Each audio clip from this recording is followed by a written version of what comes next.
Welcome to another episode of Integrity Bites. I'm Darren Murphy from Core Integrity, and this week I want to talk to you about whistleblower policies. And I'm going to share the 7 things that you should have in your whistleblower policy.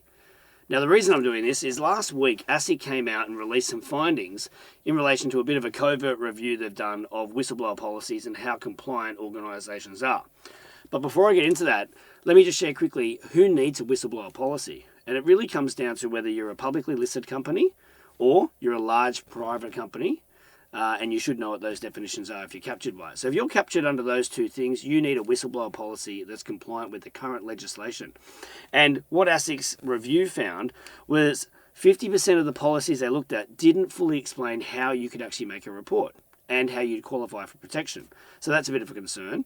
And the second thing was 21% of the policies that they looked at weren't updated to comply with the latest legislation, and basically didn't say that you could be anonymous and qualify for protection, which basically just shows that they haven't been updated at all. So I'm going to share the 7 things that you should have in your whistleblower policy if you want to try and meet minimum compliance. And first one is, who is an eligible whistleblower? So you want to describe who those people are: current, past employees, spouses of employees, so on and so forth. Number 2, what's reportable conduct? This is a big one.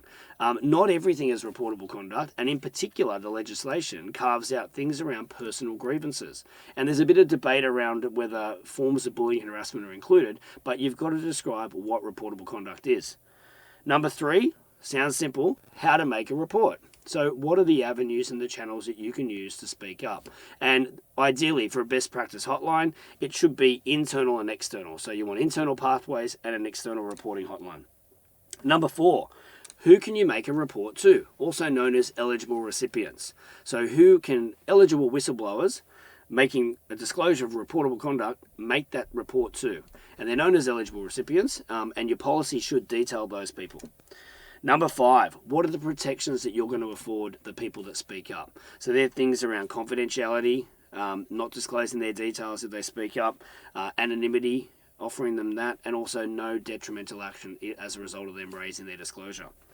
Number 6, how will those protected disclosures be looked at, managed, or investigated? And this is a bit of a tricky one for people. Some policies go really long into a whole investigation process, others go high level, but you've got to find what's right for you. But what you need to do is give comfort to the whistleblower about what's going to happen next. And 7th is something that I call key roles. So really defining the roles and responsibilities, but going into a bit more detail around some key roles such as Whistleblower Protection Officer, or known as the WPO, or the Whistleblower Investigation Officer, WIO. They perform different roles, and I won't cover it here, but you should really go to the trouble of identifying who those people are and calling them out in your policy. So there you have it. There's 7 things that you should have in your whistleblower policy if you want to meet compliance. And I think the big takeaway out of this is it just goes to show that ASIC is looking. And I see this as an early warning sign where they're saying to people, we're looking and we've noticed some deficiencies. And I would say the next thing they're going to do is start looking at enforcement action. So that's it for this week. I'll catch you on the next Integrity Bites. I'm Darren Murphy.